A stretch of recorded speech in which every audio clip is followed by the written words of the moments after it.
আসসালামু আলাইকুম। লোপেইড শেয়ারের দ্বিতীয় পর্বে আপনাদের স্বাগতম। কথা বাড়াবো না, শুধু একটা সতর্কতা দিয়ে আমি শুরু করতে যাচ্ছি। যে কোনো সময় মার্কেট যে কোনো কিছু হতে পারে, যেমন বাজার 4 দিন ধরে টানা পড়ছে, তেমন আগামীকালকে থেকেও বাজার আবার টানা আপ ট্রেন্ড হয়ে যেতে পারে। আর যখন ব্যাংক ফাইন্যান্স এই শেয়ারগুলি বা অন্য কোনো সেক্টর বা ফান্ডামেন্টাল কোনো স্টকগুলি যখন আবার আপ হওয়া শুরু করবে, তখন কিন্তু লোপেটগুলি ডাউন হয়ে যাবে। সেই কারণে যতটুকু সম্ভব কম করে কিনবেন এবং যেই শেয়ারটা আপনার কাছে রিস্ক ফ্রি মনে হয় সেই শেয়ারটাই শুধু কিনবেন। একটা দুইটা তিনটা চারটা এরকম কোয়ান্টিটি কিনবেন না।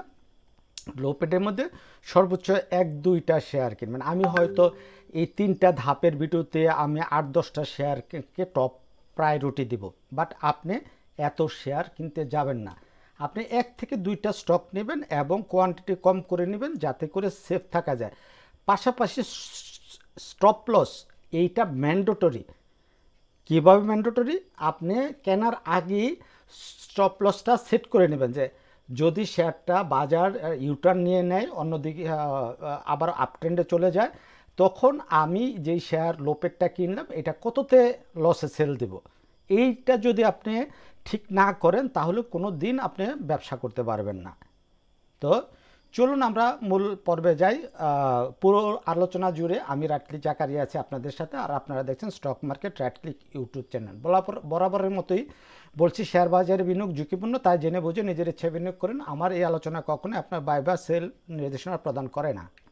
প্রথম পর্বের আলোচনায় আমরা এই 10টা স্টক নিয়ে কথা বলছি, লাস্ট কথা বললাম এই সিবিইউ নিয়ে। এখন দ্বিতীয় পর্বে আমরা 10টা স্টক নিয়ে কথা বলবো এবং এই 10টা স্টক, ঠিক আছে? চলেন আমরা শুরু করি। প্রথমে দেশ গার্মেন্টস। দেশ গার্মেন্টস নিয়ে যতটুকু মনে পড়ে আমি ভিডিও আপনাদের দিয়েছি, বাট এই যে এই জোনটা ড্র করে দিয়েছিলাম এর উপরে ব্রেকআউট দিলে কিনবেন, বাট আমার কোনো ডকুমেন্ট আমি পাচ্ছি না বিদায় আমি এটা স্কিপ করে যাচ্ছি। এবং এখন এটার ভ্যালিড অ্যানালাইসিস হলো MA20-তে সে সাপোর্ট নেওয়ার চেষ্টা করতেছে। যদি শেয়ারটা 228 টাকার উপরে ক্লোজিং দেয় তাহলেই মাত্র আপনি এই শেয়ারটা কিনতে পারেন। তার মানে হলো এটা আমি আবার একটা নতুন অ্যাকুমুলেশন জোন বা ব্রেকআউট জোন যেটা বলেন, এই 228 টাকা হলো এটা তার ব্রেকআউট জোন আমি এঁকে দিলাম। এর উপরে 228 টাকা নাকি আর একটু বেশি, 228 টাকা 10 পয়সা, তাহলে এর উপরে যদি ব্রেকআউট দেয় তাহলে আপনি শেয়ারটা কিনবেন। তার পরবর্তী শেয়ার হলো Eastern Loop. Eastern Loop definitely down ট্রেন্ডে আছে এবং গতকালকে সে ওঠার চেষ্টা করছে, উঠতে পারে নাই। এবং এই দুইটা ক্যান্ডেল হলো এই মাদার ক্যান্ডেল, মানে এই যে 6 তারিখে মাদার ক্যান্ডেলের ভিতরে আছে, তাহলে এটা আমরা হারামি প্যাটার্ন বলতে পারি। এই শেয়ারটা কিনতে হলে অবশ্যই আপনাকে 2690 টাকার উপরে যেদিন ক্লোজ দিবে কেবলমাত্র সেদিন কিনবেন, এর আগে কিনবেন না। কারণ শেয়ারটা আর একটু নিচে নেমে এই যে 2509-10 টাকা পর্যন্ত নামার সুযোগ আছে। আমরা ফাইন ফুটের একটা রেজিস্ট্যান্স জোন দেখতে পাচ্ছি যেখানে একটা ডিস্ট্রিবিউশন হওয়ার চান্স আছে। এবং কি আছে দেখেন, এই যে একটা রিজেকশন ক্যান্ডেল, এটা আর একটা রিজেকশন ক্যান্ডেল এবং ভলিউম হাই, তার মানে এটা আমাদের বোঝাচ্ছে হয়তো শেয়ারটা মানে একটু কারেকশনে যাওয়ার চান্স আছে। আমরা এইটা নিয়ে সেভারাল টাইম কথা বলছি, এই জায়গা থেকে আমরা মনে করছি শেয়ারটা কারেকশনে আসবে, বাট কারেকশনে আসে নাই। ফাইনালি সে কারেকশনে আসার জন্য পুরোপুরি প্রস্তুত, কেননা সে এই যে রেজিস্ট্যান্স জোন, এটা যদি আমি এক্সটেনশন করে দেই, আমাদের তো অনেক আগের আঁকা, সে এই রেজিস্ট্যান্স জোনের ভিতরে ঢুকে গেছে এবং সে ব্রেকআউট দিতে পারছে না। ব্রেকআউট দিতে পারছে না বলতে এরকম যে এইটার উপরেই তো আছে, তাহলে কেন ব্রেকআউট দিতে পারছে না? আমরা দেখব RSI প্রচুর দুর্বল, RSI সেইভাবে উঠতে পারতেছে না। তার মানে এই শেয়ারটাতে ডেফিনেটলি এখন আর এন্ট্রি দেওয়ার কোনো সুযোগ নাই। আপনারা এন্ট্রি যদি দেন আপনারা আপনাদের মতো দিতে পারেন, বাট আমি রিকমেন্ড করি না। হাক্কানি নিয়ে আমরা এই যে 17/6 কথা বলছি, এই ক্যান্ডেলটা নিয়ে, এবং এখানে দেখেন মার্ক করা আছে এই যে ৬২ টাকা ১০ পয়সার উপরে কনফার্ম করলে আমরা কিনবো। তাহলে আমরা যদি এই ক্যান্ডেলে কিনে থাকি তাহলে আমরা অবশ্যই প্রফিটে আছি, এবং আমাদের একটা দুইটা রেজিস্ট্যান্স ব্রেকআউট দিয়ে আজকেও সে ব্রেকআউট মানে কন্টিনিউ করছে। তার মানে আমরা বুঝতে পারতেছি সব কিছু এটার এখনও অনেক স্ট্রং আছে, পজিটিভ আছে। ইভেন এই যে ভলিউম গ্র্যাজুয়ালি ভলিউমও বাড়তেছে, তার মানে এটা একটা পজিটিভ এবং স্ট্রং পজিটিভ। এখন হাক্কানি পাল্প আমরা যদি উইকলি চার্ট দেখি, দেখেন এটা আমাদের ব্রেকআউট, তার মানে আজকে উইকলি চার্টেও ব্রেকআউট দিচ্ছে এবং উইকলি চার্টেও অনেক স্ট্রং আছে, এভরিথিং ইজ ওকে আছে। সো আপনি যদি রিস্ক নিতে চান অবশ্যই হাক্কানি পাল্পটা আপনার নজরে থাকা উচিত, কারণ রিস্ক রিওয়ার্ড রেশিও বলে একটা কথা আছে, আমি যেটা রিস্ক রিওয়ার্ড রেশিও, তবে তার চাইতে ভালো আমার পজিশন আমার মনে হয় KNQ। দেখেন KNQটা মানে 52 উইক হাইয়ের কাছাকাছি, আবার এদিকে হাক্কানি পাল্প কিন্তু অলরেডি 52 উইক হাইয়ের উপরে চলে গেছে। আর 52 উইক হাইয়ের উপরে চলে যাওয়া মানে কি, মানে এক বছরের যে আমার হাইটা ছিল তার উপরে চলে যাওয়া, তার মানে তখন কিন্তু আরেকটা নতুন একটা মোমেন্টাম ক্রিয়েট হয়, তবে বাজারের উপর ডিপেন্ড করে কিন্তু। সো আপনি হাক্কানি পাল্প এবং KNQ দুইটার দিকে নজর আপনি রাখতে পারেন, তবে দুইটার দিকে নজর রাখলেও যে কোনো দুইটা থেকে একটা সিলেকশন করবেন। তারপরে আসি আমাদের লিন্ডেবিডিটা এখনও কিছু বলা যায় না, লোতে আছে এবং মাল্টিন্যাশনাল কোম্পানি হিসেবে এই শেয়ারটা কিন্তু এই 1400 টাকা লেভেল পর্যন্ত যাওয়ার ক্ষমতা রাখে, 1400 বা 1500। যদি শেয়ারটা আরও নিচে নামে তখন এটা দেখা যাবে, আপাতত এটা থেকে বিরত থাকেন। সবচেয়ে মজার ব্যাপার হলো মাগুরা প্লেক্স আমাদের কি হয়েছে, এই যে cup with handle pattern create করছে। তাহলে এই মাগুরা প্লেক্স এই কাপ উইথ হ্যান্ডেল প্যাটার্ন যদি ব্রেকআউট হয় তাহলে কিন্তু অন্যরকম কিছু ফ্লেভার পাওয়া যায়, যেটা আমরা অ্যাটলিস্ট 134-35 টাকা পর্যন্ত দেখতে পারি। সো আপনি মাগুরা প্লেক্সটাকে আরেকটা প্রায়োরিটি দিতে পারেন, আগামীকালকে থেকে অল্প অল্প কিনতে পারেন। আমাদের ব্রেকআউট জোনটা হবে এইটা।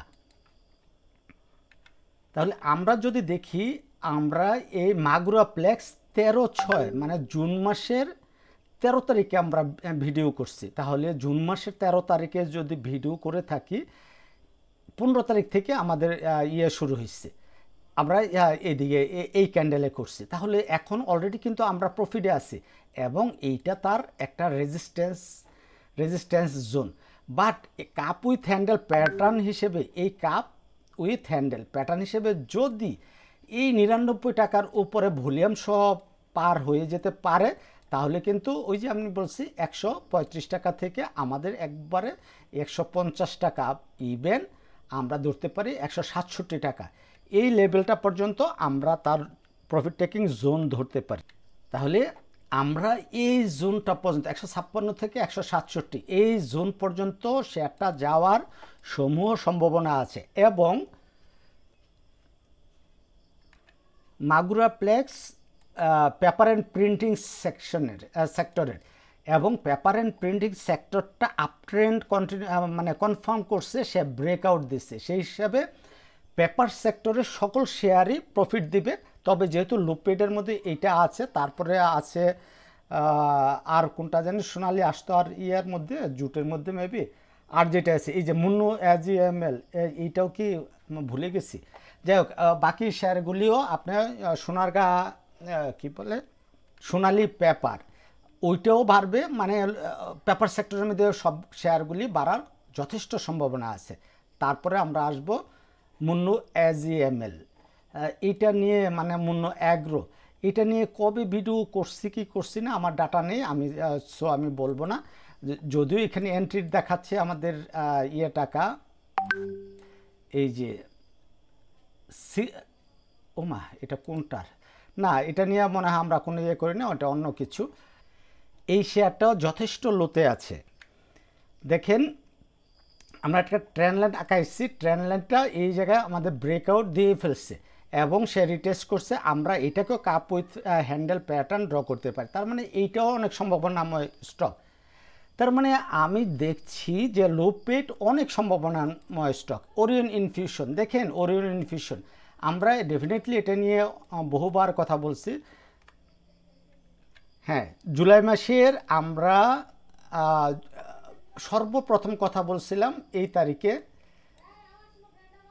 জুলাই মাসের 8 তারিখে, তারপরে জুলাই মাসের 9 তারিখে আলাদা ডেডিকেটেড একটা ভিডিও, ওই যে একটু আগে মানে প্রথম ইন্ডেক্সের ভিডিওতে এই কথা আপনাদের বলে ফেলছি অলরেডি। তার মানে আপনারা যারা ইন্ডেক্সের ভিডিওটা দেখছেন তারা জানেন, আর বাকি কথা না বললাম, যদিও এখানে আমার কোনো কিছু লেখা নাই। যাই হোক, এটা সর্বশেষ হলো ফার্মাইট। ফার্মাইট নিয়েও আমরা কথা বলছি। আমরা 26/6 এবং 1/8 ফার্মেট নিয়ে কথা বলছি। আমরা এই ক্যান্ডেলে, এই যে 26/6 এই ক্যান্ডেলে আমরা কথা বলছি, তাই মানে আমরা প্রফিটে আছি এবং একটা প্যাটার্ন করতেছি। এই প্যাটার্নটা ব্রেকআউট করলে শেয়ারটা অনেক বেড়ে যাবে। আমরা 26/6 কোন থিমে কথা বলছিলাম? এই যে 26/6 আমরা নেতা খামেনি, তখন যুদ্ধ চলতেছিল ফার্মাসিউটিক্যাল অ্যান্ড কেমিক্যাল সেক্টর নিয়ে আমরা কথা বলছি। তারপরে আমরা 1/8 কথা বলছি, এই যে ফার্মাসিউটিক্যাল ফার্মাইট নিয়ে আমরা কথা বলছি। তার মানে আপনারা ওই ভিডিওটা দেখলে পুরোপুরি আপনারা বুঝতে পারবেন কোথায় এন্ট্রি, কোথায় এক্সিট, কী অবস্থা, কি বলছিলাম। আমার একেবারে পুরোপুরি মনে নাই আমি কি বলছিলাম। তবে এইখানে হয়তো আমরা শুনতে পারি যে কি, এই যে খামেনি, তার মানে এই ইয়াটা দেখবেন ওখানেও অনেক ইয়া করা হয়েছে। চলেন আমরা দেখি কিছু শোনা যায় কিনা। কষ্ট করে যারা এতক্ষণ ভিডিওটা দেখছেন সবাইকে ধন্যবাদ। এবং ও না, এটা তো একবার লাস্ট মোমেন্টে হয়তো এখানে কথা বলছি, বা আপনারা 1 তারিখের ভিডিওটা দেখবেন, এই যে 1/8 ভিডিওটা দেখবেন, ওইখানে হয়তো পাবেন। তাহলে আমাদের 10টা শেয়ার নিয়ে কথা বলা হয়ে গেল। তাহলে আমরা এখন লোতে আছে আমাদের কি মাগুরা প্লেক্স সবচেয়ে লোতে আছে এবং সম্ভাবনা অনেক বেশি। এটাকে আমরা প্রাধান্য দিতে পারি। আমরা প্রাধান্য দিব KNQ, আমরা প্রাধান্য দেব হাক্কানি পাল্প, তারপর দেশ গার্মেন্টস আমরা প্রাধান্য দেব। এখনও ওইরকম কিছু না। আর এর আগের ভিডিওতে আমরা CBO নিয়ে বলছি, CBOকে প্রাধান্য দেব, অ্যাপেক্স ফুটওয়্যারকে আমরা প্রাধান্য দেব। ঠিক আছে, এই ছিল আমার দ্বিতীয় পর্বের ভিডিও। এবং তৃতীয় পর্বের ভিডিওটা হয়তো আজকে রাতে দিতে পারবো না, কালকে আর্লি ইন দ্য মর্নিং আপনারা ভিডিওটা পেয়ে যাবেন ইনশাল্লাহ। ভালো থাকবেন, আল্লাহ হাফেজ, আসসালামু আলাইকুম।